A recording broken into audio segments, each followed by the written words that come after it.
मग आपण काय करतो, शेजाऱ्याकडून हातचा घेतो. आता इथं शेजारी हा स्वतःच भिकारी आहे, आपल्याला काय देऊ शकतोय का? नाही. मग त्याच्या शेजारी हा पाटील दिसतोय, ह्याच्याकडे काहीतरी भेटेल आपल्याला. हे एवढं सगळं करायची गरजच नाही. हे एवढं सगळं करायची गरज नाही. का गरज नाही? तुम्ही समजा रस्त्याने चाललाय, कॉलेजवरून वगैरे किंवा घरी चाललाय गावात तुमच्या, आणि एखाद्या म्हाताऱ्याने किंवा एखाद्या म्हाताऱ्याने तुम्हाला विचारलं, ए बाबा किती वाजले रे? आणि तिला जर म्हणला 0:25, तर चप्पल न मारेल ती, माहितीये का? शिव्या घालेल म्हातारे.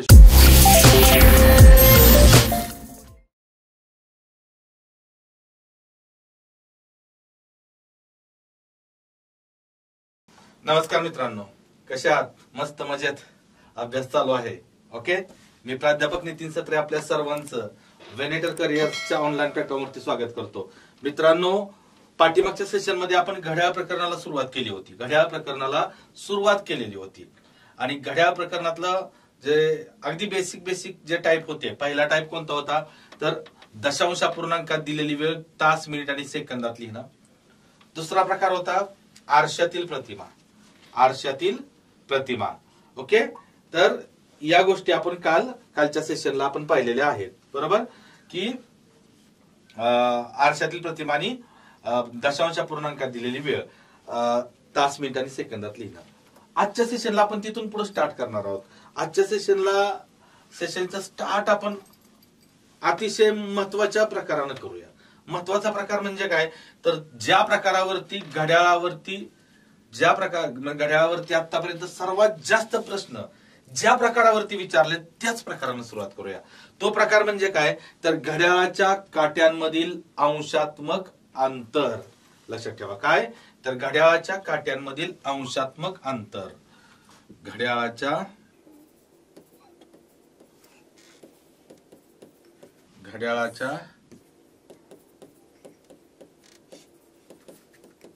काट्यांमधील कोन म्हणजेच अंशात्मक अंतर. लक्षात ठेवा, घड्याळाच्या काट्यांमधील कोन.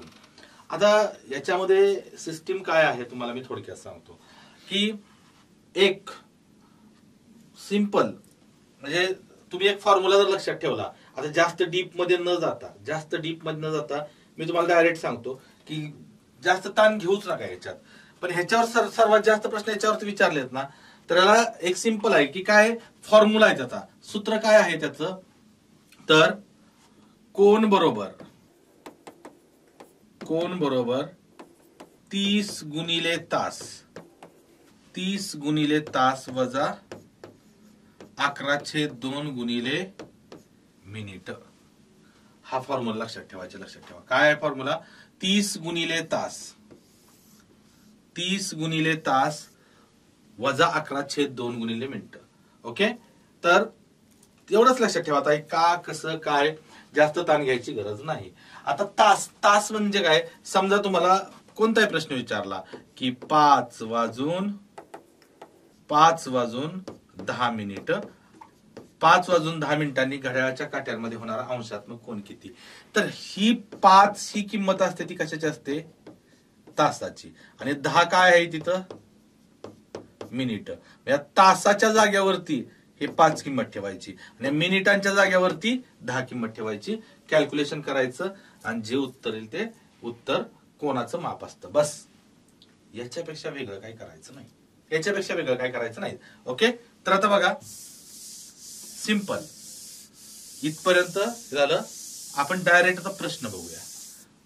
मी एक प्रश्न इथं लिहितो की तोच आपण लिहूया. काय? आता दिलेली वेळच 5 वाजून 10 मिनिटे झाली असता घड्याळाचा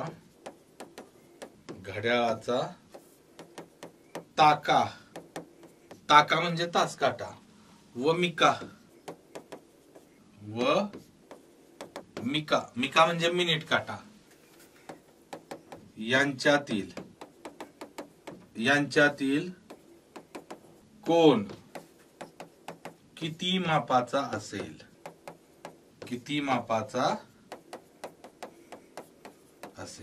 असा प्रश्न आहे बघा. की 5 वाजून 10 मिनिटे झाली असता घड्याळाचा तास काटा व मिनिट काटा यांच्यातील कोण किती मापाचा असेल? एक सिंपल प्रश्न आहे बघा. तर आता याचं उत्तरच काढायचे आपल्याला. कोण बरोबर. आता मी इथं सूत्र मांडत बसत नाही, सूत्र तुम्ही मगाशी लिहून घेतलेलं असेल, नाहीतर व्हिडिओ परत पाठीमाग घ्या, ते सूत्र स्क्रीनशॉट काढा, ते सूत्र तुम्हाला माहित असलं पाहिजे. 30 गुणिले तास इथं मी थोडक्यात इथं लिहूनच टाकतो, म्हणजे तुम्हाला त्रास होणार नाही. बघा, कोण बरोबर 30 गुणिले तास वजा 11/2 गुणिले मिनिट. ओके, अशा पद्धतीने तो फॉर्म्युला आहे. ओके, तर कोण बरोबर 30 गुणिले तास म्हटलं इथं बघा, 30 गुणिले तास. तासाची किंमत किती आहे इथं? तर तासाची किंमत आहे 5. 30 गुणिले 5 वजा 11/2 गुणिले मिनिटांची किंमत किती आहे? 10. मिनिटांची किंमत किती आहे? 10. ओके, तर इथं बघा, बे एक बे आणि बे पंचे 10.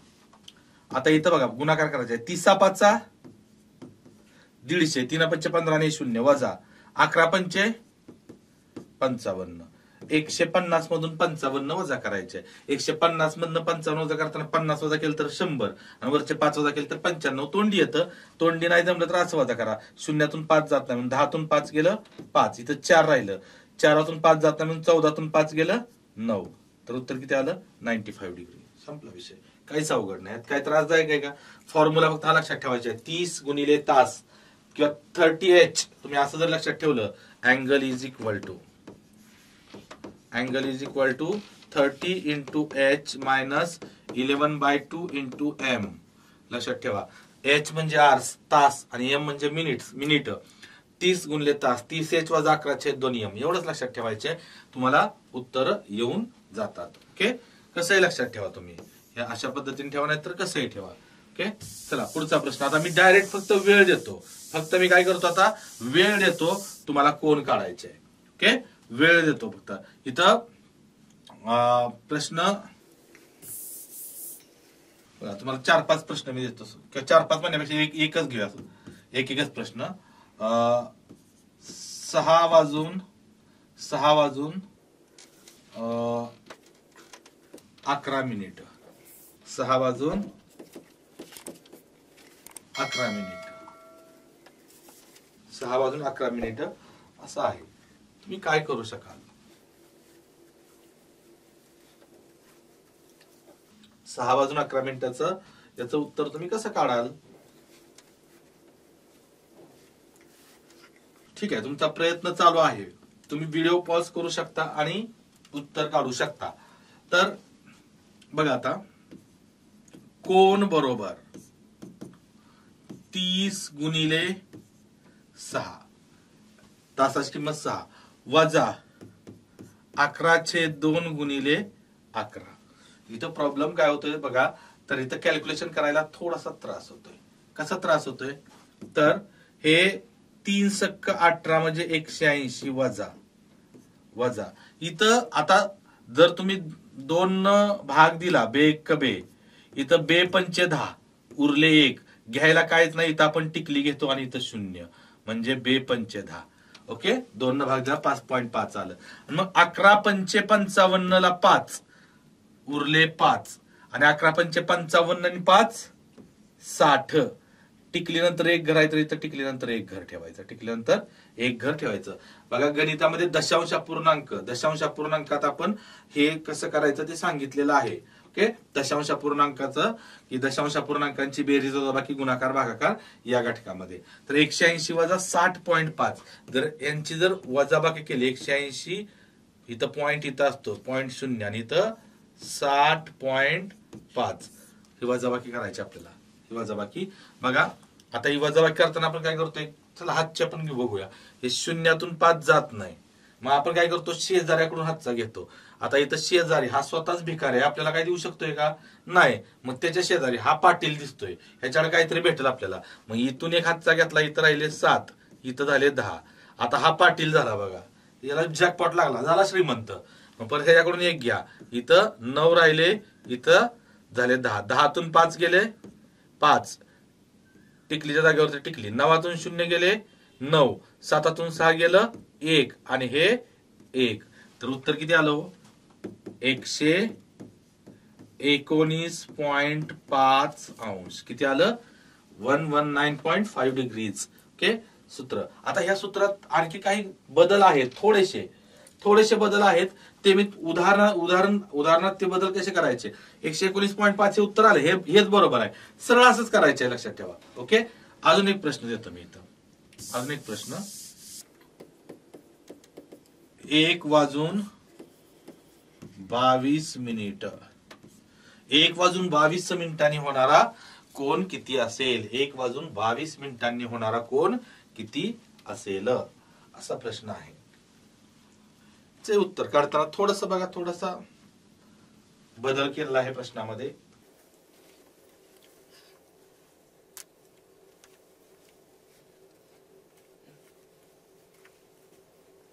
नाईस. चला आता बघा इथं कसं आहे. तर कोण बरोबर, बघा सूत्र तर तुमच्या समोर आहेच. सूत्र तुमच्या समोर आहे. कोण बरोबर 30 गुणिले तास. तासाची किंमत किती आहे?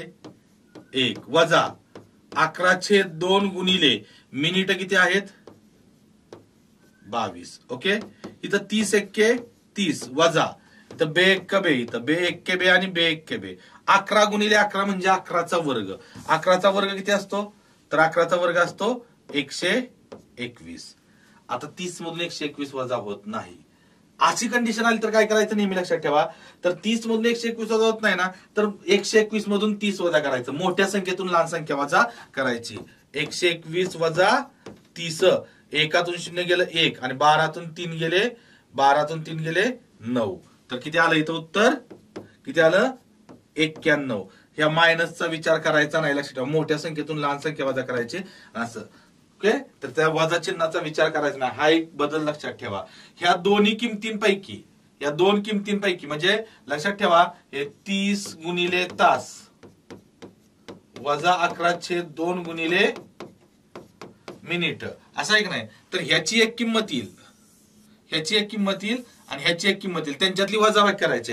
तर ह्या दोन किमतींमधली ह्याचं कॅल्क्युलेशन करून येणारी किंमत, समजा ह्याचं कॅल्क्युलेशन करून येणारी किंमत x आहे आणि ह्याची कॅल्क्युलेशन करण्यात येणारी किंमत y आहे. यांची वजाबाकी आहे की नाही. तर ह्यातलं x आणि y मधलं जर x मोठा असलं तर x मधनं y वजा करा आणि y मोठा असेल तर y मधून x वजा करा. काही फरक पडत नाही, तो फरक आहे त्यांच्यातला, लक्षात ठेवा. त्यामुळे तिथं वजाबाकीत असं काय नाही. तर ज्या मोठ्या संख्येतून लहान संख्या वजा करायची, कारण कोणाचं माप कधीही मायनस मध्ये नसतं, ते प्लस मध्ये असतं. त्यामुळं मोठ्या संख्येतून लहान संख्या काय करायची? वजा करायची. ओके. चला अजून एक प्रश्न.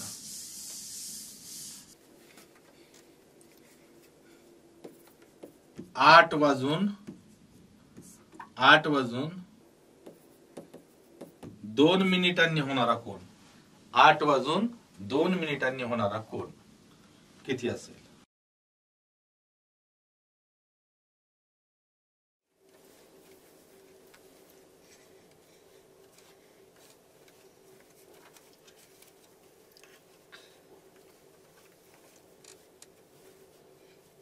आता बघा याचं उत्तर तुमचं कसं आलं असेल. तर कोण बरोबर 30 गुणिले 8 वजा 11/2 गुणिले 2, असंच केलं असणार तुम्ही सर्वांनी, बरोबर. या 2 ला हे 2 कट झालं. इथं बघा 3 8 24 आणि हे 0. 240 वजा 11. 240 मधून 11 गेलं किती राहतं बघा. इथं 10तून 1 गेलं 9. 9. 10तून 1 गेलं 9. इथं 3 राहिले. 3तून 1 गेलं 2 आणि इथं 2. तर 229 अंश आलं. किती आलं? 229. पण हे उत्तर ऑप्शन मध्ये नसणार आहे, लक्षात ठेवा. हे उत्तर ऑप्शन मध्ये नसणार आहे. का नसणार आहे तुम्हाला सांगतो. तर आता एक गोष्ट लक्षात ठेवा की आता थोडं कोणांबद्दल आपण काय बघतोय. तर कोण पाहतोय की नाही. तर कोणाबद्दल थोडक्यात आपण बघूया. आता घड्याळ कसं असतं, तर वर्तुळाकार घड्याळ असतं, वर्तुळाकार. एक गोष्ट लक्षात ठेवा. तर आता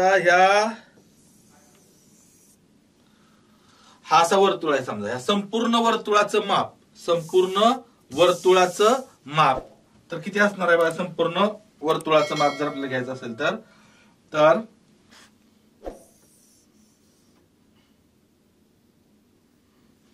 असं आहे. ओके, हे वर्तुळ आहे. आता ह्या वर्तुळाचं माप बघा, या वर्तुळाचं माप किती असेल? ह्या संपूर्ण वर्तुळाचं माप लक्षात ठेवा. आता जसं की त्रिकोणाच्या 3 कोणांच्या मापांची बेरीज किती असते? तर 180 अंश. चौकोनाच्या 4 कोणांच्या मापांची बेरीज 360 अंश. या वर्तुळाचं माप किती असतं? संपूर्ण वर्तुळा घड्याळ असं वर्तुळाकार असतं, त्यामुळे लक्षात ठेवा वर्तुळाचं माप किती असतं? 360 अंश. कसं असतं 360 अंश? तर बघा, समजा हा वर्तुळाचा सेंटर आहे, हा वर्तुळाचा सेंटर आहे. आता मी या सेंटर मधून आता हा किती अंश असतो? 90 अंश. हा 90 अंश, हा 90 अंश आणि हा 90 अंश. असं एकूण किती असतं? 360 अंश असतं. वर्तुळाचं माप किती असतं लक्षात ठेवा? 360 अंश. आता एक गोष्ट लक्षात ठेवा, हे असा कोण असतो की नाही, हा असतो 180 अंश. 180 अंश. आता थोडक्यात जर आपण विचार केला, इथं घड्याळच काढू, इथं आपण हा प्रकार नीट समजून घ्या. हा एक फक्त 229 अंश का उत्तर नसतं. तर आता कितीचं टायमिंग सांगितलं? 8 वाजून 2 मिनिटं. तर हे 12, 1, 2, 3, 4, 5, 6, 7, 8, 9, 10 आणि 11. तर 8 वाजून 2 मिनिटांनी कसं असणार काटेची कंडिशन? हे 8 वरती आणि हा असा असणार आहे बघा. असं कसं तरी असणार आहे बघा. 8 वाजून 2 मिनिटांनी काट्यांची कंडिशन. आता हा 180 अंशाचा कोण आहे लक्षात ठेवा, इथं. आणि जर मी काय केलं माहितीये का, इथं अजून हा 30 अंश कोण घेतला, हा 30 अंश इथून इथपर्यंत, तर हा इथून इथपर्यंत किती होतोय माहितीये का? 180 प्लस 30 किती होतोय? 210 अंश. म्हणजे हा बाहेरचा कोण होतोय 210 अंश. 180 पेक्षा मोठा कोण म्हणजे कुठला असतो माहितीये का? हा बाहेरच्या बाजूचा असतो. हा जो 229 अंश कोण आला की नाही, हा 229 अंश कोण कुठला आला माहितीये का? लक्षात ठेवा, हा असा बाहेरचा आला. हा बाहेरचा किती आला? तर हा आला 229 अंश. 229.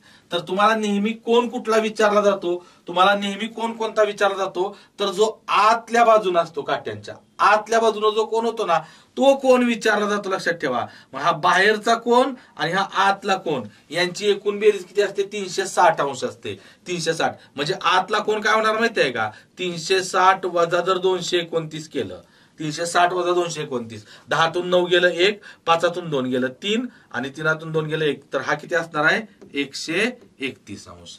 हा आतला किती असणार? 131 अंश. म्हणजे तुम्हाला लक्षात ठेवा, जर या सूत्रानुसार, हे सूत्र आपण जे वापरतोय नाही, या सूत्रानुसार येणारं उत्तर जर 180 पेक्षा जास्त आलं, या सूत्रानुसार येणारं उत्तर जर 180 पेक्षा जास्त आलं, तर ते 360 मधून मायनस करायचं. काय करायचं? 360 मधून मायनस करायचं. का?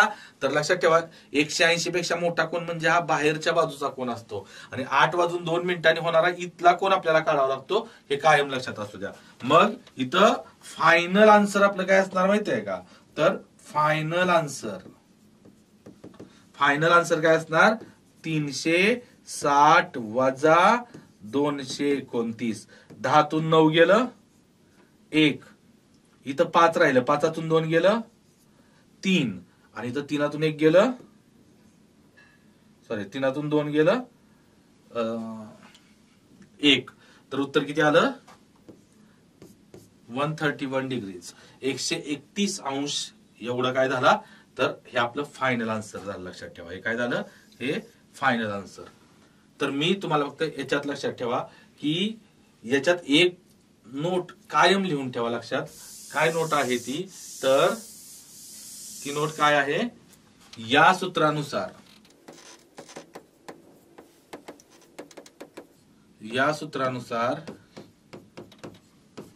येणारे उत्तर जर 360 येणारे उत्तर जर 180 पेक्षा जास्त आले, 180 पेक्षा जास्त आले तर ते 360 मधून वजा करावे. 360 मधून वजा करावे. काय लक्षात ठेवा की या सूत्रानुसार येणारे उत्तर जर 180 पेक्षा जास्त आलं तर ते 360 मधून वजा करायचं. ही नोट तुमच्याकडे कायम असू द्या. ओके, ठीक आहे. बघा आता पुढचा प्रश्न. हे नोट लिहून घेतली तुम्ही. अजून एक प्रश्न देतो तुम्हाला. 10 वाजून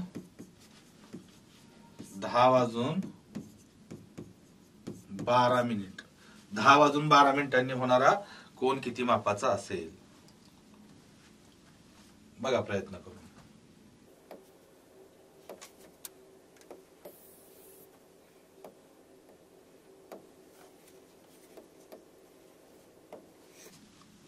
छान छान छान.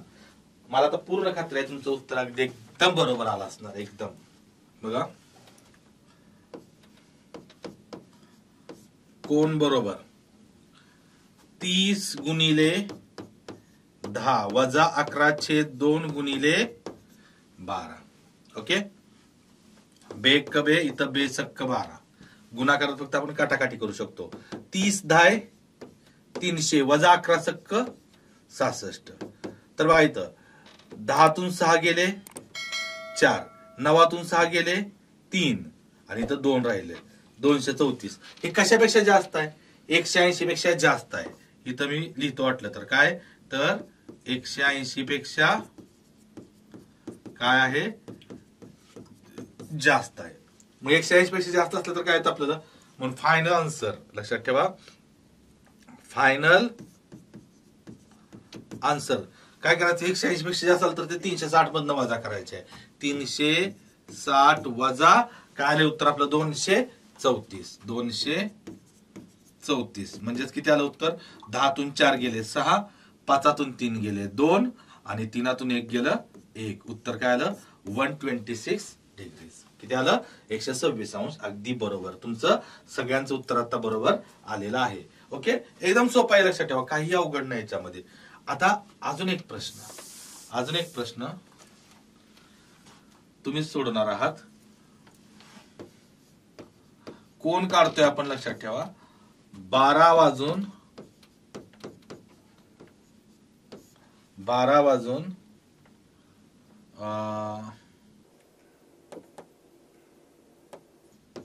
मिनिट. 12 वाजून 15 मिनिटांनी होणारा कोण करा. 12 वाजून 15 मिनिटांनी होणारा कोण किती अंश मापाचा असेल?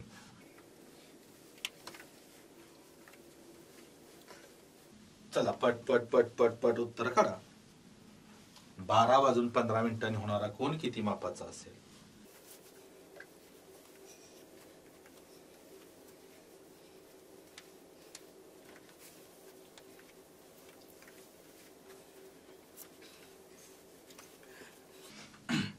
बघा आता इथं तुम्ही सर्वजण छान प्रयत्न करताय. थोडा वेळ पण लागतोय सोडवायला.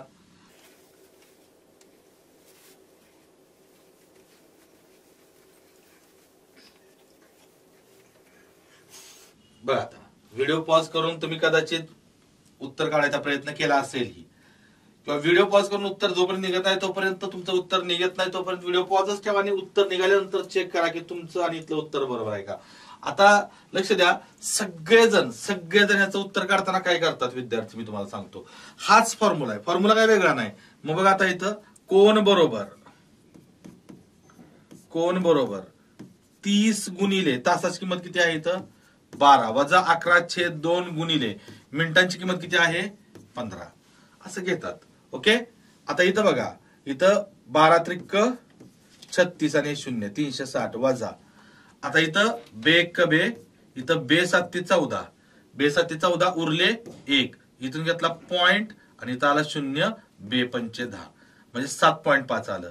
म्हणजे इथं 11 पंचे 55, 11 पंचे 55 उरले 5, 11 7 77, 77 आणि 5 किती आलं 82, आणि टिकली नंतर एक घर आहे म्हणजे किती आलं 82.5. आता 360 वजा 82.5 करायचं असेल तर आपण काय करतो बघा इथं 360 वजा 82.5 अशा पद्धतीनं यांची वजाबाकी. ओके, आणि जी काय येईल ते आता काय येणार वजाबाकी बघा. इथं 10 तून 5 गेलं 5, टिकलीच्या जागेवरती टिकली, इथं 9 राहिलं, 9तून 2 गेलं 7, इथं 5 राहिलं, 5तून जात नाही, 15तून 8 गेलं 7, आणि इथं 2 राहिलं, किती आलं 277.5. बघा 277.5 हे उत्तर आलं. जे काय आहे 100, बघा हे काय आहे तर 180 पेक्षा काय उत्तर आहे जास्त आहे की नाही.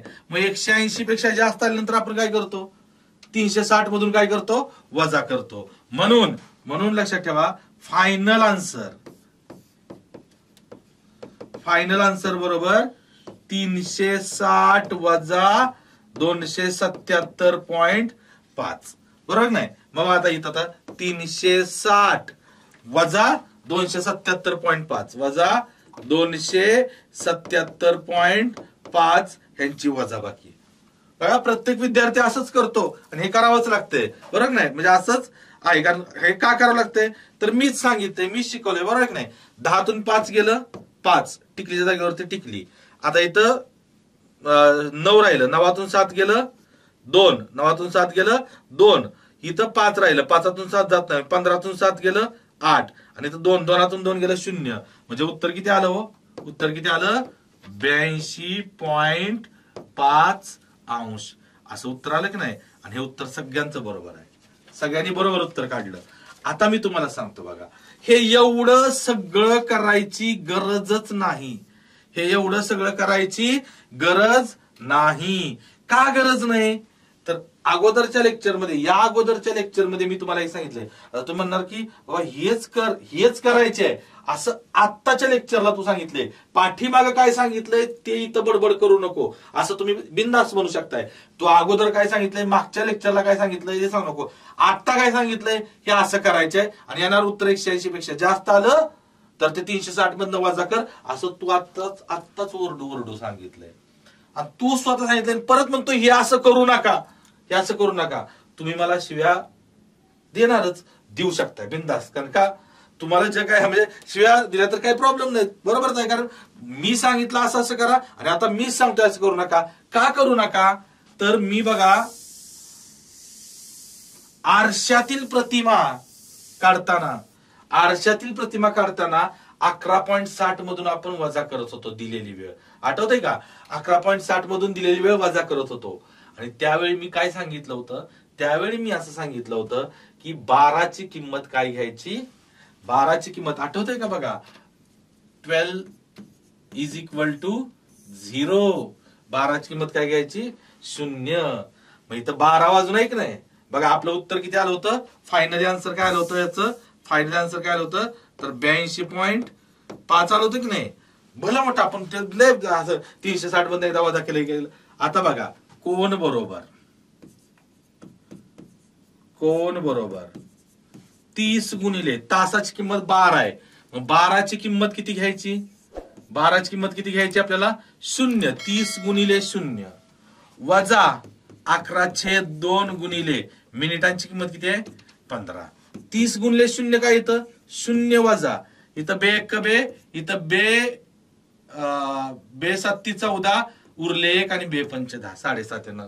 आणि बघा 11 पंचे 55 उरले 5, 11 7 77 आणि 5 82. टिकली नंतर एक घर आहे तर टिकली नंतर एक घर. 0 वजा 82.5 म्हणजे 82.5 मधनं 0 गेलं. उत्तर किती आलं आपलं, किती आलं 82.5 अंश. Final answer. बघा मी तुम्हाला काय म्हटलं होतं तर पाठीमागच्या लेक्चरला ज्यावेळी आपण आरशातील प्रतिमा घेत होतो त्यावेळी मी तुम्हाला म्हटलं 12ची किंमत 0 घ्यायची. 12ची किंमत किती घ्यायची 0. 12 वाजणे म्हणजे 0 वाजणं असतं लक्षात ठेवा. 12ची किंमत 0 घ्यायची. घड्याळामध्ये असंही मी म्हटलं होतं, जिथं जिथं घड्याळामध्ये कॅल्क्युलेशन करायची वेळ येईल तिथं 12ची किंमत किती घ्यायची? 0. इथे 12ची किंमत 0 घ्या. तुमचं त्रास कमी वेळात उत्तर निघून जातं. कॅल्क्युलेशन करताना घ्यायचं बरं का. तुम्ही समजा रस्त्याने चाललाय, कॉलेजवरून वगैरे किंवा घरी चाललाय गावात तुमच्या, आणि एखाद्या म्हाताऱ्याने किंवा एखाद्या म्हाताऱ्याने तुम्हाला विचारलं, ए बाबा किती वाजले रे? आणि तिला जर म्हणला 0:25, तर चप्पल न मारेल ती, माहितीये का, शिव्या घालेल म्हातारे. 0 म्हणजे तिला सांगताना 12:25 सांगायचं म्हाताऱ्याला किंवा म्हातारीला. पण इथं कॅल्क्युलेशन करताना मात्र 12ची किंमत काय घ्यायची? 0 घ्यायची. 12ची किंमत 0 घ्यायची. त्रास कमी होतो. कमीत कमी वेळेत तुमचं काय होतं? उत्तर येऊन जातं. कमीत कमी वेळेत उत्तर येऊन जातं. एवढं लक्षात असू द्या. ओके. तर अशा पद्धतीनं हे झालं. काय माहितीये का, तर कोणांवर आधारित असणारे प्रश्न. कोणांवर म्हणजे हा प्रकार आपण शिकलोय, याच्यावरची उदाहरणं आपल्याला घ्यायचीच आहेत. याच्यावरची उदाहरणं आपल्याला घ्यायचीच आहेत. पण हे फक्त आपण काय पाहिलं, तर कोणांवर आधारित असणारे प्रश्न कसे सोडवायचे. आता यानंतरचा प्रकार आहे, लक्षात ठेवा, तो म्हणजे फॉल्टी घड्याळांवर आधारित असणारे प्रश्न. फॉल्टी घड्याळांवर आधारित असणारे प्रश्न. आता फॉल्टी घड्याळांवर आधारित असणारे प्रश्न म्हणजे काय, तर तुम्हाला थोडक्यात सांगतो. एखाद्या बघा, कधी कधी आपलं घड्याळ पुढं पुढं पुढं पळतं, इतरांपेक्षा थोडं आपलं घड्याळ पुढं पुढं जात असतं, किंवा एखाद्याचं घड्याळ स्लो चालतं, पाठीमागं राहतं. तर त्याच्यावरती पण प्रश्न स्पर्धा परीक्षेला विचारले जातात. दोन्ही प्रकारच्या घड्याळावर, पुढं पुढं पळणाऱ्या घड्याळांवरती सुद्धा आणि पाठीमागे राहणाऱ्या घड्याळांवरती सुद्धा प्रश्न विचारले जातात. कसे? प्रश्न एकदम सोपे असतात, एकदम सिंपल असतात, काही अवघड नाही. मी तुम्हाला सांगतो सोडवायचे कसे. फक्त बघा, एक प्रश्न इथं मी लिहितो. बघा, फॉल्टी घड्याळावर आधारित असणारा एक प्रश्न फक्त इथं लिहितो. प्रश्न असा आहे बघा, एक घड्याळ प्रत्येक तासाला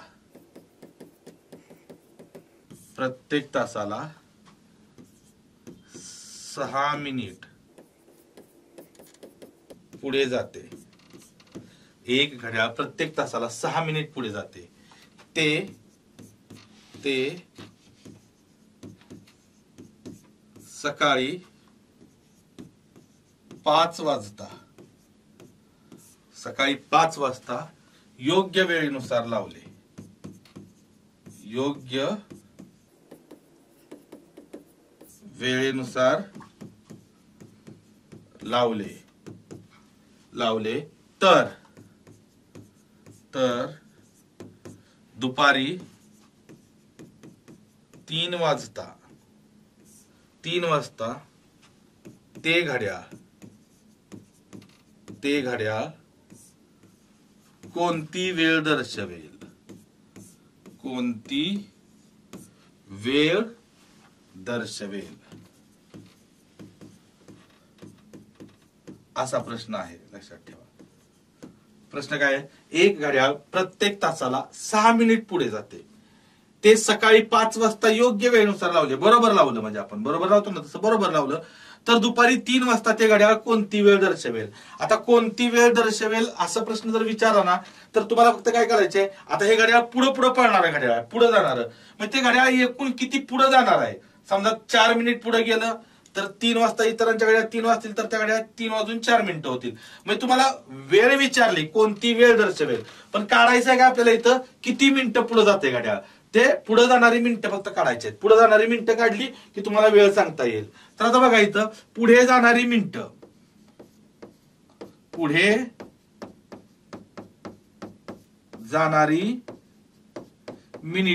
आता इथं हा प्रश्न मी मिनिटावरती घेतलाय, तो कधी कधी सेकंदावरतीही विचारला जाईल. तर लक्षात ठेवा, कशी पुढे जाणारी मिनिटं कशी काढायची. आता एका तासाला किती मिनिटं पुढे जाते? एका तासाला 6. किती जाते? 6. इथं 6 घ्या आणि त्याला गुणिले काय करा माहितीये का? 6. हे 6 कुठलं घेतलं इथं, आणि त्याला गुणिले एकूण तास किंवा एकूण वेळ. 6 गुणिले एकूण तासच लिहितो, वेळच्या ऐवजी तास लिहितो इथं बघा. म्हणजे तुमचा गोंधळ होणार नाही. एकूण तास म्हणजे कुठे माहितीये का? कधीपासून? सकाळी 5 ते दुपारी 3. बघा इथं सकाळी 5 ते दुपारी 3 पर्यंत एकूण तास. आता हे तास तुम्हाला काढणं अवघड नसतं बरं का. सकाळी 5 वाजल्यापासून बघा, बोटावरती मोजलं तरी पण बोटावरती मोजायची गरज नाही.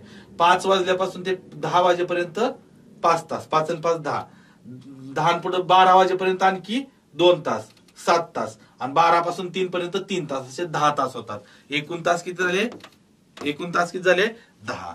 मग इथं 6 गुणिले एकूण तास 10 किती आले हो? पुढे जाणारी मिनिटं किती झाली? 60 मिनिटं. 60 मिनिटं म्हणजेच किती हो? 60 मिनिटं म्हणजे किती? 1 तास. म्हणजे आपल्या घड्याळ किती किती वेळा बघा, एका तासाला 6 मिनिट पुढे जाते. 10 तासात किती जाणार? 6 60 मिनिटं. 60 मिनिटं म्हणजेच 1 तास. काय काय होतं घड्याळ? 1 तास पुढे जाते. 1 तास काय होतं ते घड्याळ? पुढे जाते. कोणाच्या? इतर सर्वांच्या, म्हणजे योग्य वेळेत लागलेल्या सर्व घड्याळांच्या 1 तास पुढे. म्हणून आपला आन्सर काय असणार आहे? त्यांनी काय म्हटलंय? दुपारी 3 वाजता ते फॉल्टी घड्याळ. ते फॉल्टी घड्याळ कोणती वेळ दर्शवेल? कोणती वेळ दर्शवेल? तर कोणती वेळ दर्शवेल? 1 तास पुढची. म्हणजे कुठली? उत्तर काय असणार आहे? तर दुपारी 4 वाजता. दुपारी 4 वाजताची वेळ दर्शवेल. कोणती? त्याचा आन्सर असेल दुपारी 4 वाजताची, किंवा सायंकाळी 4 म्हणा तुम्ही, जे काय असेल ते.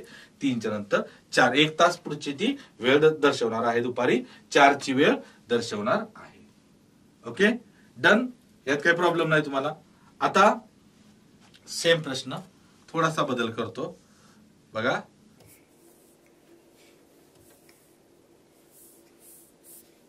एक घड्याळ प्रत्येक तासाला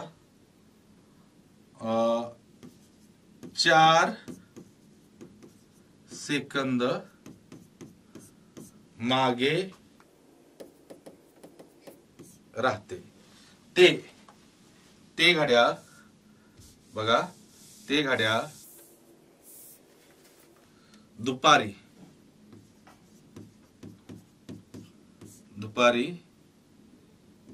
2 वाजता,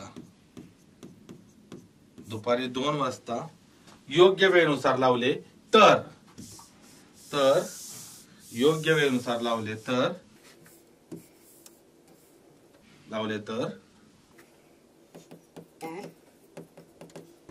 दुसऱ्या दिवशी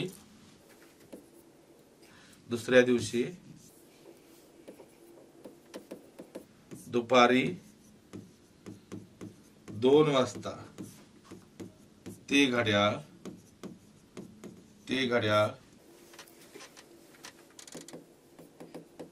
किती वेळ मागे पडेल? किती वेळ मागे पडेल? आता दर तासाला ते 4 सेकंद मागे राहते.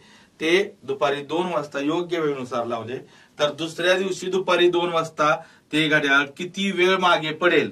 मग किती वेळ? तासात मागे पडतंय, मिनिटात पडतंय का सेकंदात पडतंय, हे तुम्हाला काढायचं आहे. ओके, आता इथं पुढे जाणारी मिनिटाच्या ऐवजी फक्त काय येणार आहे लक्षात ठेवा. तर पुढे जाणाऱ्या मिनिटाच्या ऐवजी काय येणार आहे आपल्याला?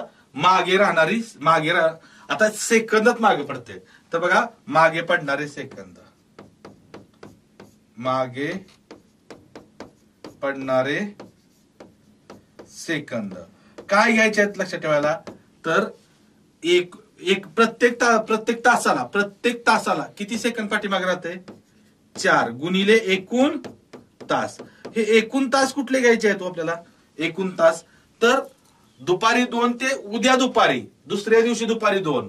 बघा इथं दुपारी 2, आज दुपारी 2 ते उद्या दुपारी 2 पर्यंत एकूण तास. हे मनातली मनात करायचे बरं का, लक्षात ठेवा. एकूण तास किती होतात? तो किती तास होतात? 24 तास होतात. आज दुपारी 2 ते उद्या दुपारी 2 पर्यंत 24 तास होतात, लक्षात ठेवा. मग 4 गुणिले 24, 4 गुणिले 24 किती आलं? 24 चोक 96 सेकंद. आता हे 96 सेकंद म्हणजेच काय माहितीये का? म्हणजेच 60 सेकंद अधिक 60 आणि वरचे किती? 30, 90 आणि 6 36 सेकंद. 60 सेकंद अधिक 36 सेकंद. 60 सेकंद मी काय घेतले हो, कारण 60 सेकंदाचा काय होतोय, 1 मिनिट होतोय. म्हणजेच काय झालं इथं लक्षात ठेवा, 60 सेकंद म्हणजेच 1 मिनिट. 1 मिनिट आणि 36 सेकंद. किती वेळ पाठीमागे राहील, तर 1 मिनिट आणि 36 सेकंद हे आपलं काय असणार आहे, लक्षात ठेवा, हे फायनल आन्सर असणार आहे. 1 मिनिट आणि 36 सेकंद. कुठून, तर आज दुपारी 2 ते उद्या दुसऱ्या दिवशी दुपारी 2 पर्यंत 1 मिनिट आणि 36 सेकंद एवढं वेळ ते पाठीमाग राहील. अजून एक प्रश्न.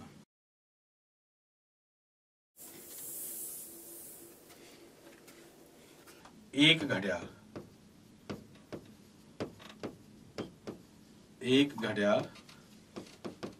प्रत्येक तासाला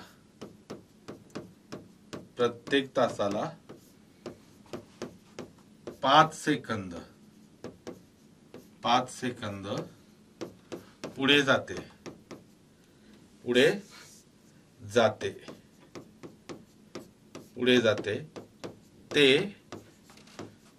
ते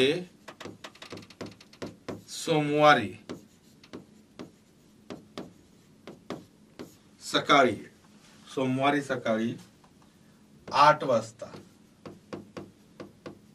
8 वाजता योग्य वेळेनुसार लावले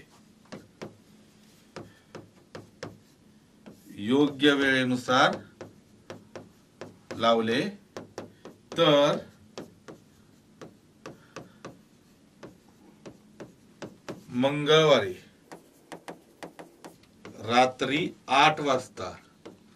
मंगळवारी रात्री 8 वाजता ते कोणती वेळ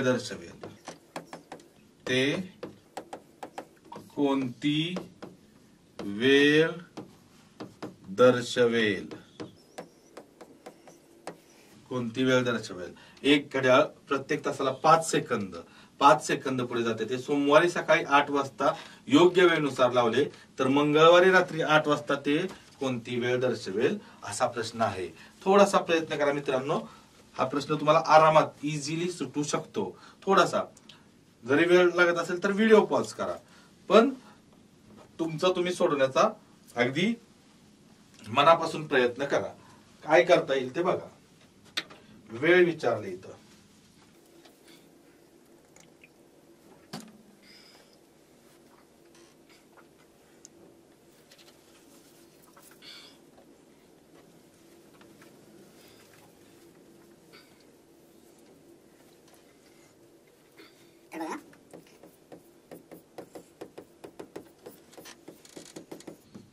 पुढे जाणारे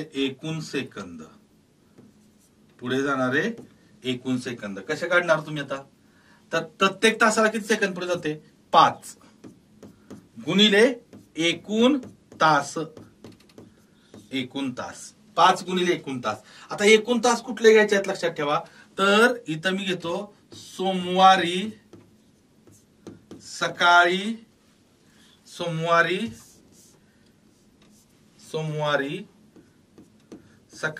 8 ते मंगळवारी रात्री 8 पर्यंत एकूण तास.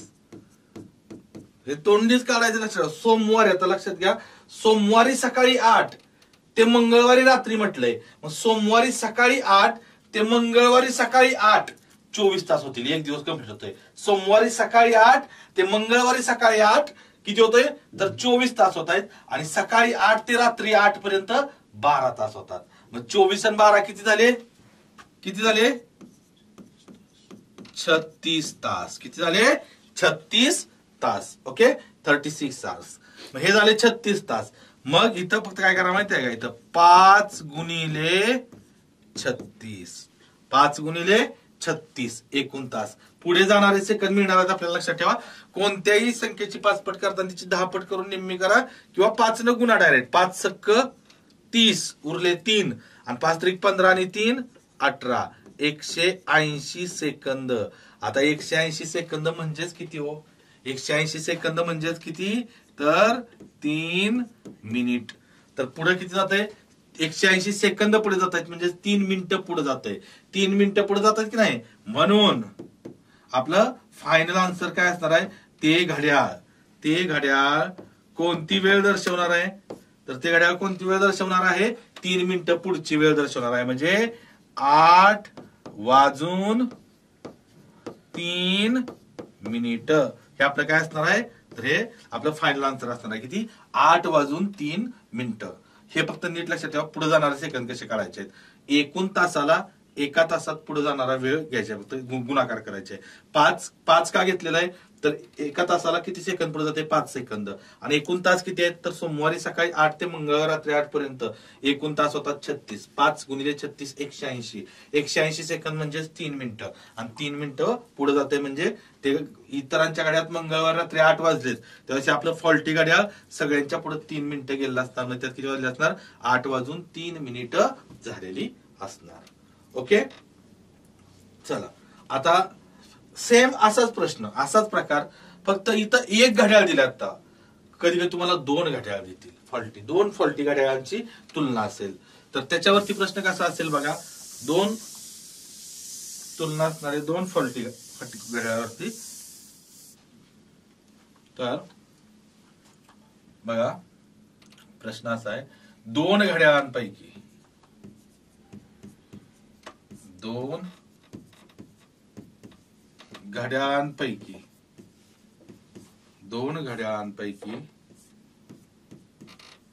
एक घड्याळ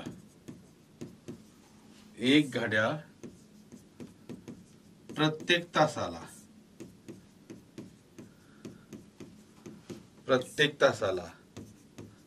6 सेकंद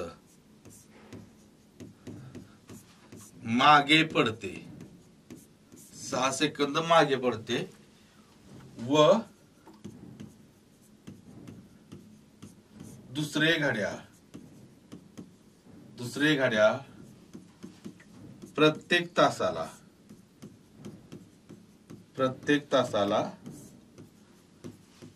4 सेकंद पुढे जाते, 4 सेकंद पुढे जाते. बघा, एक घड्याळ 6 सेकंद मागे पडते आणि दुसऱ्या घड्याळ 4 सेकंद पुढे जाते. दोन्ही घड्याळे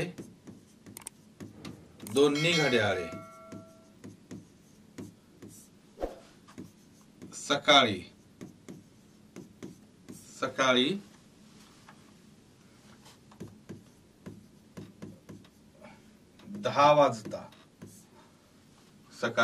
10 वाजता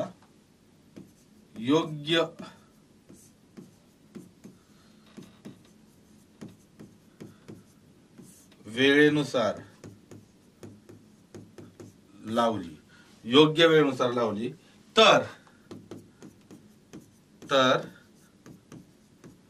रात्री 10 वाजता त्या दोन्ही घड्याळांच्या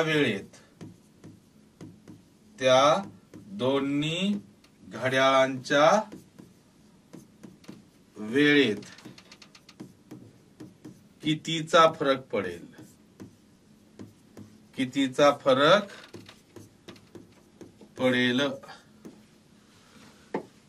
असा प्रश्न आहे बघा. आता 2 घड्याळांपैकी एक घड्याळ प्रत्येक तासाला 6 सेकंद मागे पडते व दुसरे घड्याळ प्रत्येक तासाला 4 सेकंद पुढे जाते. दोन्ही घड्याळे सकाळी 10 वाजता योग्य वेळेनुसार लावली. कधी? सकाळी 10 वाजता योग्य वेळेनुसार लावली. तर रात्री 10 वाजता त्या दोन्ही घड्याळात किती वेळेचा फरक पडेल असं म्हणलंय, त्यांच्या वेळेत कितीचा फरक पडेल. तर लक्षात ठेवा, सकाळी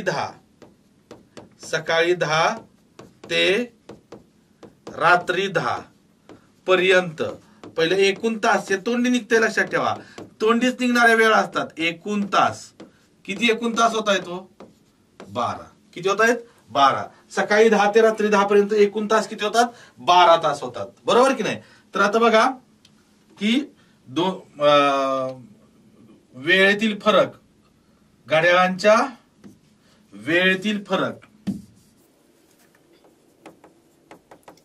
दोन्ही घड्याळांच्या वेळेतील फरक बरोबर काय करायचंय एका तासाला. तर लक्षात ठेवा एका तासाला दोन्ही घड्याळांच्या वेळेत कितीचा फरक पडतोय.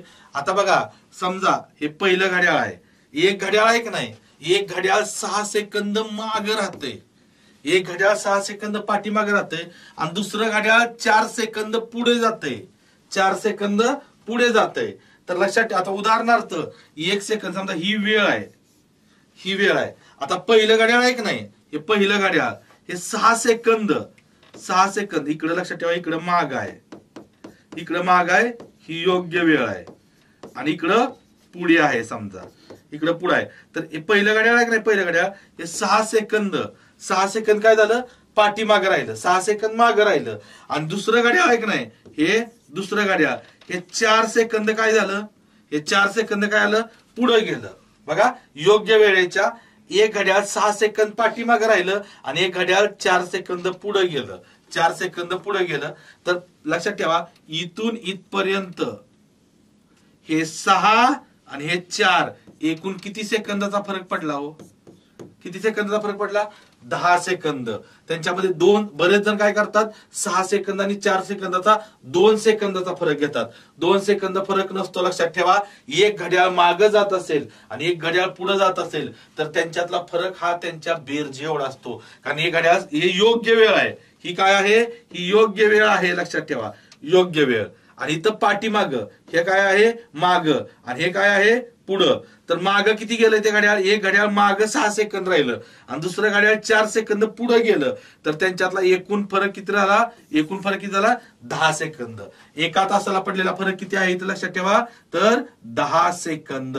10 सेकंद गुणिले एकूण तास, एकूण तास किती आलेत आपले 12. म्हणजेच काय झालं इथं 10 गुणिले 12, 10 सेकंद गुणिले 12 म्हणजे किती झालं 120 सेकंद.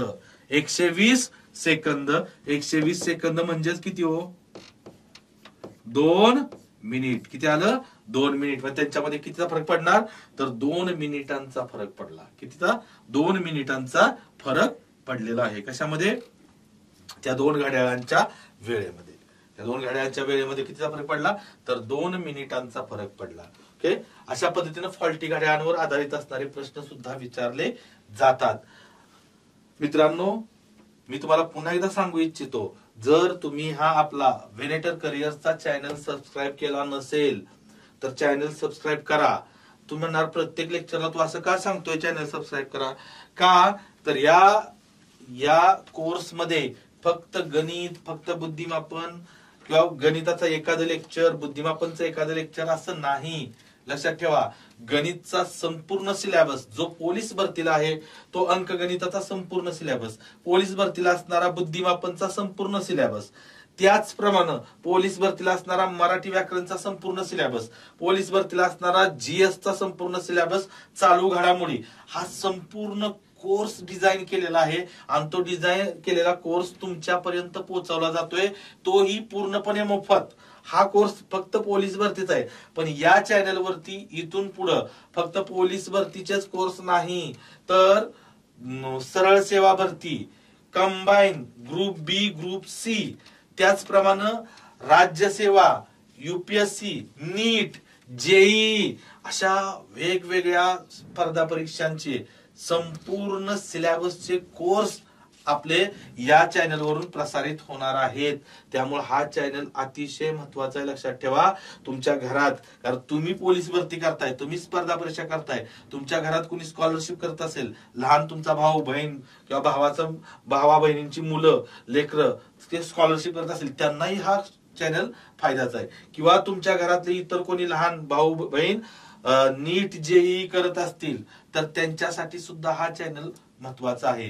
त्यामुळं या एकाच चॅनल वरती वेगवेगळे बरेच कोर्स तुम्हाला, आणि विशेष म्हणजे ते मोफत, तुमच्याकडून त्याच्यासाठी एकही रुपया मोबदला घेतला जाणार नाही. संपूर्ण मोफत प्रशिक्षण तुम्हाला पुरवलं जातंय. म्हणून मी तुम्हाला सांगतोय हा चॅनल सबस्क्राईब करा. चॅनल सबस्क्राईब करा, तुम्ही करा, तुमच्या मित्रांना ज्यांना ज्यांना गरज असेल त्यांना शेअर करा, त्यांना सांगा सबस्क्राईब करायला. कारण जेवढं जेवढे आपले सबस्क्रायबर वाढतील, जेवढे व्ह्युअर्स वाढतील, तेवढा आम्हाला आमचा जोश वाढणार आहे, लक्षात ठेवा. तेवढा आम्ही अधिक कष्टानं अगदी मनापासून काम करून तुमच्यापर्यंत हे संपूर्ण सिलेबस पोहोचवण्याचं काम करू. त्यामुळं जे तुमचे मित्र असतील त्यांच्यापर्यंत हा चॅनल पोहोचवा आणि तुम्ही सबस्क्राईब करा, लाईक करा. तुमच्या ज्या काही अडचणी असतील, मी तुम्हाला प्रत्येक वेळेस सांगतोय, ज्या काही अडचणी असतील ना, त्या अडचणी कमेंट मध्ये टाका. कारण तुमच्या अडचणींच्या जे प्रॉब्लेम्स तुम्हाला येत आहेत, ज्या तुमच्या अडचणी आहेत, प्रॉब्लेम्स आहेत, त्या अडचणींवरती प्रॉब्लेमवरती आपण एक एक्स्ट्रा सेशन घेणार आहोत, लक्षात ठेवा. मग ते दर आठवड्याला असेल किंवा दर महिन्याला असेल. जशा समजा कधी एखाद्या वेळी 2 दिवसातच भरपूर कमेंट्स आल्या, भरपूर लोकांचे प्रॉब्लेम आले, तर आपण दुसऱ्या 2 दिवसानंतर लगेच एक कमेंटवर किंवा एक अडचणींवर आधारित असणार जे तुमचे प्रॉब्लेम्स आहेत, प्रॉब्लेम्सवर डिपेंड असणार एक सेशन आपण प्रसारित करू त्याच्यावरती. पण त्यासाठी तुम्हाला अडचणी निर्माण झाल्या पाहिजेत. तुम्हाला निर्माण झालेल्या अडचणी आमच्यापर्यंत आल्या पाहिजेत आणि मग त्या अडचणी सोडवण्यासाठी आम्ही प्रयत्न करू. ओके, आजच्या सेशन मध्ये आपण इथंच थांबूयात. धन्यवाद.